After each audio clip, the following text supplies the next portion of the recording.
안녕하세요. 저는 처제와 함께 살고 있는 50대 남자입니다. 어쩌다 처제와 이렇게 함께 살게 되었는지 궁금하신 분들이 많을 것 같습네요.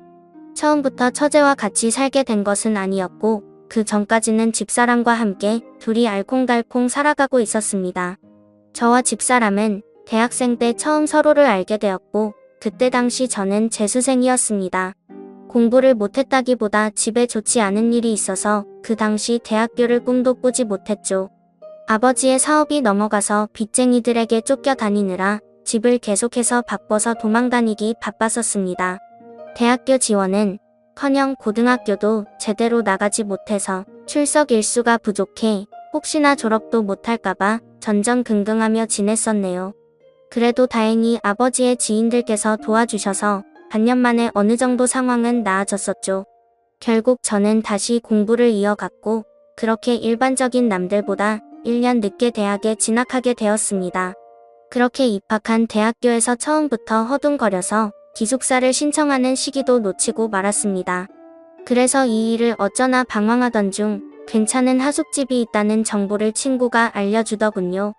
다행히 전년도에 고등학교 동창이 먼저 이 학교로 입학해서 저에게 많은 도움이 되었습니다. 이제는 선배라고 부르라며 너스레를 떨었죠. 아무튼 그래서 친구에게 고맙다고 밥 한 끼 사겠다고 말한 뒤 하숙집을 계약하러 찾아가 보았습니다.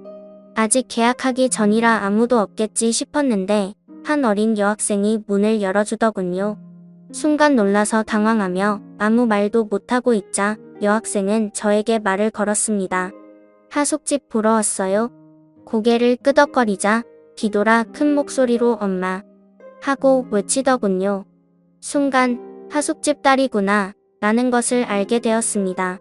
반가워요. 우리 엄마가 하는 곳이라서 그렇게 하는 말이 아니라 진짜 여기만큼 가격 대비 깨끗하고 음식 잘 나오는 곳 없거든요. 라고 싱긋 웃으며 말을 하더군요. 악수를 건네는 당당한 여학생의 모습에 저는 첫눈에 반해버리고 말았습니다.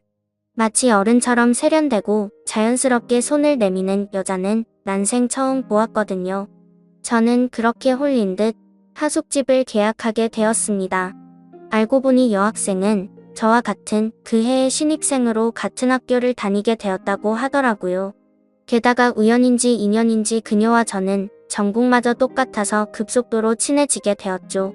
제가 재수한 사실을 알고 오빠라고 부르는데 행동은 저보다 훨씬 어른스러워서 참 신기했어요. 하숙집 맨 위층은 주인 아주머니와 여학생 그리고 그 여학생의 여동생까지 셋이 살고 있었습니다. 그녀와 저는 점점 친해져갔고 이야기를 나누던 중 제가 재수한 이유에 대해서 궁금해하길래 솔직히 말해줬죠. 아버지의 사업 때문이라며 조금은 원망스럽다는 투로 이야기하자 그마저도 부럽다고 하더라고요. 자신은 태어났을 때부터 아버지가 없어서 한 번이라도 아빠의 정을 느껴보고 싶다고 말을 했습니다. 그 말을 듣는 순간 제가 불평불만을 했던 사실이 부끄러워지더라고요. 아버지가 보고 싶다며 눈물을 글썽이는 그녀의 얼굴을 보자마자 저도 모르게 고백을 해버렸습니다. 내가 그 빈자리 다 채워줄게. 가족이 되어서 절대 널 외롭게 두지 않을 거야. 말해놓고도 제가 무슨 소리를 한 건지 제 스스로도 깜짝 놀라서 얼굴이 빨개졌습니다. 그런 저를 빤히 보더니 귀엽다는 듯 오히려 제 머리를 쓰다듬으며 말하더군요. 앞으로 얼마나 잘하나 지켜볼 테니 한번 노력해봐요. 그녀의 말에 그게 대체 무슨 뜻이냐고 수락인지 거절인지 다시 한번 물어봤죠. 여유있게 웃으면서 맞춰보라는 그녀와 허둥지둥대며 새빨개진 저는 그날 연인이 되었습니다. 그녀가 바로 지금의 집사람이죠. 그때 당시의 처제는 나이가 너무 어려서 생각이 잘 나지 않습니다. 기억을 더듬어 보면 늘 하숙집 아주머니 앞치마 끝자락을 꼭 잡고 서 있던 것 같아요. 제법 나이 차이가 나는 두 자매였죠. 집사람이 20살일 때 처제는 6살이었습니다. 아버지가 일찍 돌아가셨는데 처제는 어떻게 존재하는지 묻고 싶었지만 그 당시에는 왠지 물어보면 안 될 것 같아서 물을 수 없었어요. 장모님께서 잠시 만나셨던 남자에게서 생긴 아이라는 건 나중에 알게 된 사실이었습니다. 그러나 처제가 태어날 때쯤 이미 헤어지고 연락이 되지 않아서 장모님께서 혼자 키우셨다고 하더군요. 그런 처제에게 저는 오빠이자 삼촌 그리고 아버지 같은 사람이었습니다. 두 자매는 아버지 없이 살아와서 그런지 무척 정에 목말라 있었어요. 그래서인지 저를 참 잘 따랐습니다. 저도 그런 그녀들을 보면 안쓰러워서 한없이 잘해주고 싶더라고요. 아무튼 1년 동안 예쁜 사랑을 키워가던 중 저는 대학 1학년을 마친 후 군대를 가게 되었습니다. 울먹이는 그녀에게 기다리기 힘들면 그냥 다른 남자 만나도 된다고 했지만 고개를 가로저으며 꼭 기다릴 거라고 하더군요. 솔직히 저는 기대하지 않았습니다. 제 주변에도 군대를 가면 99% 고무신을 거꾸로 신는다는 이야기밖에 없었기 때문에 진작부터 마음을 비우게 되더라고요. 기다리면 고맙지만 그렇지 않더라도 원망하지 않겠다는 마음이었죠. 그래서 첫 번째 휴가를 나왔을 때 그녀에게 연락이 오지 않았어도 조금은 서운할 뿐 그럴 수 있다고 생각했습니다. 하숙집을 찾아가 볼까 생각도 했지만 괜히 미련 떠는 것을 보여주고 싶지 않아서 그냥 복귀를 했습니다. 두 번째 휴가를 나왔을 때에도 깜깜무소식이었습니다. 저는 그래서 이제 아예 끝났구나 싶었죠. 그러던 어느 날 부대로 누군가 면회를 왔다고 하는 것입니다. 혹시 그녀일까 싶어서 서둘러 갔더니 그곳에는 전혀 예상치 못했던 여자가 앉아 있었습니다. 바로 장모님이었죠. 왜 여기에 혼자 오셨냐고 물으니 펑펑 울면서 자기 딸 좀 말려달라고 하는 것입니다. 그래서 저는 영문도 모른 채 어리둥절할 뿐이었죠. 정황상 제가 차인 건데 대체 뭘 말려달라는 건지 모르겠다고 하자 제 가슴을 치시며 화를 내셨습니다. 너 때문에 내 딸이 임신했다고. 자신과 똑같은 길을 걷게 하고 싶지 않았는데 이놈의 팔자가 어찌나 사나운 건지 라면서 말하시더라고요. 아휴, 진짜 내가 못 산다.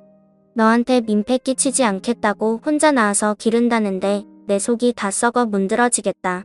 어쩌면 좋니? 그 이야기를 듣는 순간 머리를 한대 맞은 것처럼 띵 하더군요. 그녀는 제 예전 한마디 때문에 임신 사실을 숨긴 것입니다. 입대 전 그녀와 술을 마실 때 제가 무심코 한 말이 있었거든요. 난 우리 아버지처럼 자식들 고생시키기 싫어. 가진 것도 없는데 무작정 애를 낳으면 어떡해. 애들이 뭐 그냥 알아서 쑥쑥 크는 줄 아는데 진짜 답답해 죽겠다. 난 절대 돈 없이 애들 키우지 않을 거야. 내 능력이 되기 전까지 아이를 가질 생각도 안 할 거고. 만약 내가 돈을 많이 못 벌잖아? 난 그럼 아이를 갖지 않을 거야. 제가 술 기운에 짓거린 그 말들 때문에 저에게 임신 사실을 알리지도 못하고 혼자 전전긍긍 하다가 숨어버린 것이었죠. 저는 너무 미안해서 눈물이 흘렀습니다. 미련한 저 때문에 마음고생을 시켜서 정말 속상했습니다. 그 다음 휴가를 나가자마자 그녀를 찾아가서 무릎을 꿇었습니다. 어느덧 봉긋 나온 배를 황급히 감추며 당황해 하더군요. 너에게 불안감을 줘서 너무 미안해. 우리 결혼하자. 지금처럼 마음 아픈 일 한평생 없도록 노력할게. 정말 잘할게. 제 고백에 그녀는 아무 대답도 않고 가만히 눈을 감고 서 있다가 고개를 끄덕였습니다. 그렇게 저는 아빠가 되었고 남편이 되었습니다.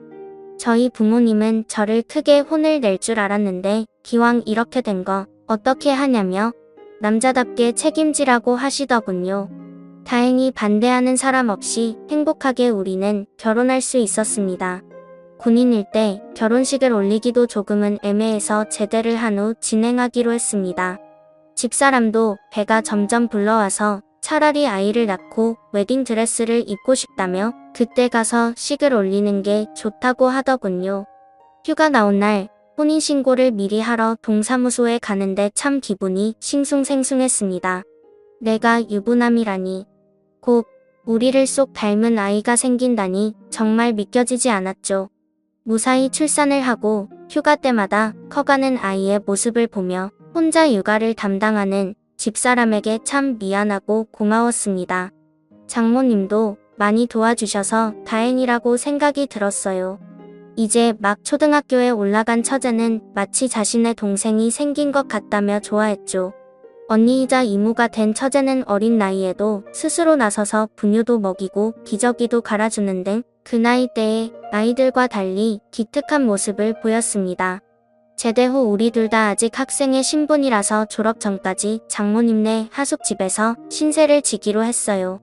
대신 제 방은 예전 그 하숙생들의 방이 아닌 맨 위층 집사람의 방에서 같이 지낼 수 있었습니다. 변변찮은 신혼집 하나 마련하지 못해서 미안하다며 취직하자마자 제일 먼저 집을 마련하자고 집사람과 굳게 다짐했습니다. 전 그렇게 졸업을 하고 취직을 했습니다. 처음엔 작은 원룸을 얻어 월세부터 시작했어요. 그 뒤로는 알뜰살뜰 저축을 해서 투룸으로 옮겼고 몇 년 후에는 전세금을 모을 수 있었습니다.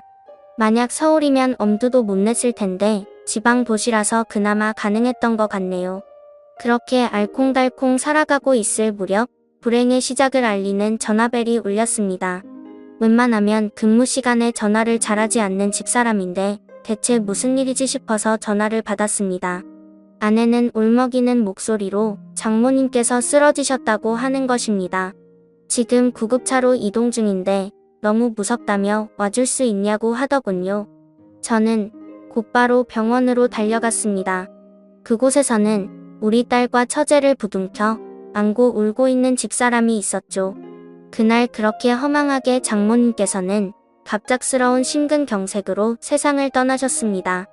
몇 명 오지 않는 장례식에서 집사람은 숨 넘어가듯 울다가 몇 번이나 혼절했는지 모릅니다. 아버지 없이 자라서 20대에 어머니까지 잃는 슬픔은 감히 제가 헤아리지 못할 정도였죠. 안타까운 그 모습을 보며 저는 우리 집사람과 우리 딸 그리고 처제까지 내 손으로 지켜야 한다고 결심했습니다. 이후 집사람도 결심한 듯 자신도 일을 하겠다고 하더군요. 4명의 식구가 먹고 살려면 할 수 없다면서 말이죠. 처제도 일찍부터 철이 들어서 학교를 마치고 집에 와서 딸을 봐주겠다고 했습니다. 집사람은 대학교를 겨우 졸업했지만 임신과 출산을 하느라 학점이 그리 좋지 못했고 졸업 후 취업 활동도 없었기 때문에 평범한 회사에 들어가긴 무리였습니다. 하는 수 없이 다른 일을 알아보게 되었죠. 마트 계산원부터 식당 서빙 주방 참모까지 말 그대로 닥치는 대로 일을 하더군요. 그렇게 흘러간 세월이 벌써 30년입니다. 그 사이 많은 변화가 있었죠. 우리 딸은 무럭무럭 바르게 자라서 심지가 곱고 바른 청년을 만나 결혼을 하게 되었습니다. 특이한 점이 있다면 사위가 우리나라 사람이 아닌 것이었죠. 딸은 한국에 잠시 놀러온 독일 청년을 만나 사랑에 빠졌고 그렇게 둘은 결혼을 하게 된 것입니다. 그래서 현재 딸은 독일에서 사위와 거주하고 있고 1년에 한 번씩 한국에 놀러오고 있고요. 처제도 결혼을 하긴 했었습니다. 직장 동료와 만나서 결혼을 했는데 생각보다 결혼 생활이 순탄치는 않았던 것 같았습니다. 자주 싸우고 우리 집에 와서 자고 가는 날이 많길래 집사람과 저는 늘 처제를 걱정했습니다. 대체 무엇 때문에 그리 싸우냐고 물어봐도 걱정하지 말라며 그냥 사랑 싸움이라고 웃고 넘기는데 어떻게 그럴 수 있나요? 딸 같은 마음으로 자꾸 신경이 쓰였습니다. 그러던 어느 날 아내가 심각한 표정으로 제게 말하더군요. 아내가 아무 생각 없이 화장실을 열었는데 그 안에 처제가 샤워를 하고 있었답니다. 그런데 아내는 자신의 눈을 의심했다고 하더라고요. 황급히 몸을 감추는 처제의 팔을 잡아서 자세히 살펴봤는데 팔다리를 제외한 복부와 등에 온통 시퍼런 멍자국이 가득했답니다. 알고 보니 술만 마시면 상습적으로 손을 올리는 인간 같지 않은 놈이었던 거죠. 저는 순간 눈이 돌아서 그놈을 잡아야겠다며 달려나가려 했지만 집사람과 처제가 저를 말리더군요. 그렇게 감정적으로 하면 똑같은 사람이 된다며 말이죠. 그래서 하는 수 없이 그러진 못하고 아내와 함께 처제가 살던 집으로 향했습니다. 술을 마시고 골아 떨어져 있는 그놈을 뒤로하고 처제의 옷과 짐들을 대충 싸서 들고 나왔습니다. 변호사 비용은 얼마든지 대줄 테니 지금 당장 방원 가서 진단서를 떼고 이혼할 준비를 하라고 했습니다. 그렇게 그날 이후 처제는 이혼을 준비하게 되었던 거죠. 처제에게 왜 진작 이혼하지 않고 있었냐 물어보니 이혼하면 갈 곳이 없는데 어릴 적 신세를 졌었던 우리 집에 또다시 신세를 지고 싶지 않았다고 합니다. 미안해서 차마 그럴 수 없다고 하더군요. 무슨 소리냐며 우린 가족이니 절대 그런 걸로 기죽지 말고 불편하게 생각하지 말라고 다독였습니다. 그렇게 처제의 이혼은 마무리되었고 우리 셋은 한 집에 살게 되었네요. 그놈과 헤어지기 전부터 마음고생이 심했는지 갈수록 말라가는 처제가 안쓰러웠습니다. 같이 살게 되었으니 맛있는 음식도 넉넉히 먹이며 건강을 되찾게 하고 싶었습니다. 그런데 자꾸 식욕이 없다며 음식을 잘 먹지도 않더군요. 워낙 어릴 적부터 소화를 잘 못 시켰던 처제라서 스트레스 때문에 그런가 보다 생각을 했습니다. 그러던 어느 날 화장실만 갔다 하면 남몰래 구토를 하는 모습을 보게 되었고 사태의 심각성을 깨닫게 되었습니다. 혹시 석식장애인가 싶어서 병원에 데려갔는데 의사는 고개를 갸우뚱하며 더 큰 병원에서 검사를 받자고 하더군요. 처제는 별일 아닐 거라고 했지만 저는 겁이 덜컥 났습니다. 바로 다음날 대학병원에 가서 검사를 받았고 결과를 받아든 순간 모두가 좌절에 빠지고 말았습니다. 처제는 위암 말기였던 거죠. 왜 진작 병원에 오지 않았냐는 의사의 말에 가족 모두 아무 말도 할 수 없었습니다. 다행히 암세포가 복강 안에만 퍼져서 수술이 가능하다고 하더군요. 먼저 항암 치료로 종양의 크기를 줄이고 수술을 진행한 뒤 다시 항암제를 투여하기로 했습니다. 남몰래 토하던 처제는 이제 하루에도 몇 번씩 구토를 하기 시작하더라고요. 밀려오는 고통과 구역질을 참지 못하고 침대에서 일어나지도 못한 채 구토를 하는 처제의 모습에 정말 너무나도 가슴이 아팠습니다. 낮에는 집사람이 병간호를 하고 밤에는 제가 자리를 지켰습니다. 하루에도 몇 번씩 침대 시트를 전부 빨아야 하는 상황이었지만 어떻게든 희망을 버리지 않고 간호를 했죠. 대부분의 말기 환자가 1년 내에 사망한다고 하더군요. 그 말을 듣고 1년이 가까워질수록 하루하루 아침마다 살아있는 것에 감사드리고 지냈습니다. 그래서 어떻게 됐냐고요? 그렇게 감사하며 지낸 지 올해로 3년째입니다. 병원에서는 가족의 힘이라고 기적이라고 봐도 좋다고 하더군요.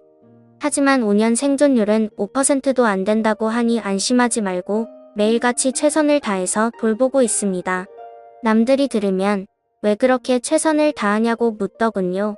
글쎄요. 어린 나이에 투병 생활을 하는 것이 안쓰러운 것도 있고 타국에 있는 딸과 겹쳐 보여서 그런 것도 있는 것 같습니다. 어찌 보면 내 딸보다 더 오랫동안 함께한 처제이니 그럴 수도 있겠더군요. 힘들지 않냐고 묻는 분들도 주변에 많지만 저는 딱히 힘들다고 생각하지 않습니다. 초반에는 조금 힘이 들기도 했지만 이제는 익숙해서 아침에 이를 닦고 밤에 이부자리를 펴듯이 하나의 습관이 된 것 같습니다. 제가 바라는 점은 딱 한 가지입니다. 하루라도 빨리 처제가 원치되는 것이죠. 원치까지는 아니더라도 더 이상 전이가 되지 않길 바랄 뿐입니다. 그래야 우리 집사람도 웃을 수 있고 저도 웃을 수 있으니까요. 저희 가족과 같은 가족분들 모두 힘내시고 기운 내시길 바랍니다. 희망을 버리지 않는 한 행복은 항상 우리 곁에 있으니까요. 감사합니다.